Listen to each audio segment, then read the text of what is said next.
اعوذ باللہ من الشیطان الرجیم بسم اللہ الرحمن الرحیم عبدالفتاح اڈو نئے ویلاگ کے ساتھ حاضر خدمت ہے۔ آج ہم جس موضوع پہ بات کریں گے وہ خاص طور پر جو اسرائیل نے قطر پہ حملہ کیا اس پر بھی بات چیت کریں گے، اور پاکستان کو جو دھمکیاں مل رہی ہیں اسرائیل کی جانب سے اس پر بھی بات چیت کریں گے۔ اس کے علاوہ محسن نقوی جو ہے وہ چیئرمین پی سی بی، اس پر بھی بات چیت کریں گے، اور آصف علی زرداری اور بلاول بھٹو زرداری کے قریبی جو ساتھی ہیں، مبینہ طور پر بتایا جا رہا ہے کہ ذرائع نے ہمیں بتایا ہے کہ ان کے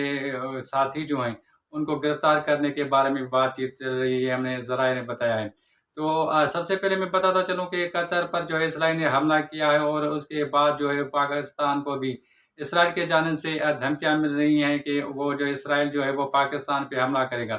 دیکھیں، اسرائیل جو واحد ملک ہے جنہوں نے جو ہے خاص طور پر جو اسلامی ممالک ہیں ان پر جو ہے حملے بھی کیے ہیں، فلسطین ہو، شام ہو، لبنان ہو،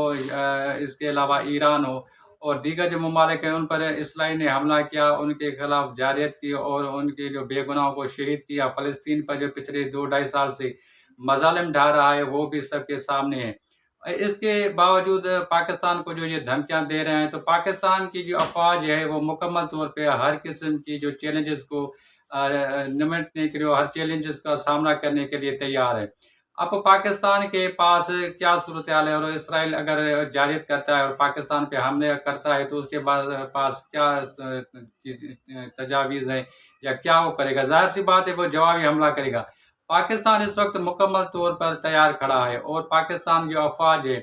وہ یہ دیکھ رہی ہے کہ جب ایران پر انہوں نے اسرائیل نے حملہ کیا تھا تو ان میں ان کے بعد جو ہے صورتحال تھی وہ کیسے بنی، اور جن ممالک پر اسرائیل نے حملہ کیا تھا تو وہاں پر کون سی جو ہے اندرونی طور پہ جو اختلافات تھے، یا کوئی جو مبینہ طور پہ، یا ایسے کہیں کہ کچھ ایجنٹ ایسے تھے جو اندرونی طور پہ، جیسے ایران پر اسرائیل نے جب حملہ کیا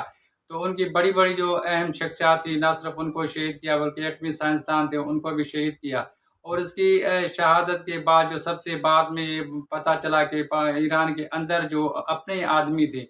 وہ مخبر بنے ہوئے تھے، وہ جو ایجنٹ تھے موساد کے، انہوں نے زیادہ تر نقصان پہنچایا۔ یہ سوچ بھی پاکستانی افواج کے ذہن میں ہے، اور پاکستان میں ہے کہ اگر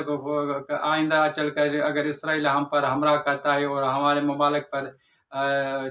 چڑھائی کرتا ہے تو ہمیں کیا کرنا چاہیے اور کیا صورتحال اپنانی چاہیے۔ اور پاکستانی فوج جو ہے مکمل طور پر جو ہے ایک بہادر فوج ہے، ہمیں جو ہے مکمل اپنی فوج پر کی صلاحیتوں پر جو ہے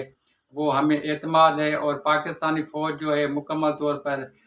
منہ توڑ جواب دینے کے لیے تیار کھڑی ہے۔ اندرونی طور پہ بھی ظاہر سی بات ہے ہماری جو ایجنسیاں ہیں وہ اس بات کو بھی ملحوظ خاطر رکھتی ہوں گی کہ ایران میں جس طریقے سے جو بڑی شہادتیں ہوئیں اسرائیل کی جنگ کے بعد، تو ہمیں بھی تیار رہنا چاہیے کہیں کوئی ہمارے اندر سے کوئی ایسا دشمن تو نہیں جو ہمارے ملک کو کھوکھلا کر رہا ہے یا ملک کے خلاف جو سازشی کر رہا ہے، وہ ہم بیس بدل کے تو ان کے خلاف بھی ظاہر سی بات ہے وہ تو تیار کھڑے ہیں۔ اس کے علاوہ بیرونی جو ایجنٹ ہے ان کے اوپر بھی نظر رکھے ہوئے ہیں، اور ہر چیز پر نظر رکھے ہوئے ہیں، تو انشاءاللہ تعالی ہماری فوج جو ہے وہ مکمل طور پر جو ہے تیار کھڑی ہے، اور انشاءاللہ تعالی منہ توڑ جواب دے گی۔ اب ذرائع نے ہمیں یہ بتایا ہے کہ آصف علی زرداری اور بلاول بھٹو زرداری کے جو قریبی ساتھی ہیں، بتایا جا رہا ہے ان کی گرفتاریاں آنے والے دنوں میں ہونے جا رہی ہیں، اور ان پہ بڑے سارے کیسز جو ہیں وہ کھلنے جا رہے ہیں۔ اب یہ کس بات صحیح ہے یا نہیں ہے یہ آنے والے دنوں میں پتہ چل جائے گا۔ اور عمران خان کی رہائی کے بارے میں ہر ویلاگ میں کہتا ہوں کہ عمران خان کی جو رہائی ہے وہ ممکن ہے کہ آنے والے مہینے، چند مہینے، 2 مہینے، یہ تو ہمیں پچھلے 2 سال سے سن رہے ہیں۔ اب ایک بار پھر افواہیں گردشیں کر رہی ہیں کہ ان کو عدالتوں کے ذریعے جو ہے وہ ریلیف ملے گا۔ ظاہر سی بات ہے اگر عدالتوں میں ثبوت وغیرہ پیش کیے جائیں گے تو ظاہر سی بات ہے ان کو جو ہے چھوڑ دیا جائے گا۔ اگر ثبوت وغیرہ نہیں پیش کیے گئے تو عدالتوں نے ان کو جو قید رکھنا ہے۔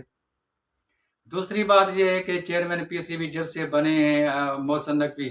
اس کے بعد خاص طور پہ میں دوسرے کوئی بات نہیں کر رہا لیکن اپنی بات کر رہا ہوں کہ کم از کم مجھے جو ایک نشے کی لت تھی وہ یہ تھی کہ چھوٹی سے چھوٹی ٹیم کے ساتھ اگر پاکستان کرکٹ کی ٹیم اگر کھیلتی تھی کسی بھی ملک کے ساتھ تو پہلے بال سے لے کر آخری گیند تک میں ضرور وہ میچ دیکھتا تھا۔ لیکن جب سے محسن نقوی جو ہیں چیئرمین پی سی بی بنے ہیں اور پاکستان کے اہم جو خاص طور پر شکست کا سامنا کرنا پڑا ہے، بنگلہ دیش کبھی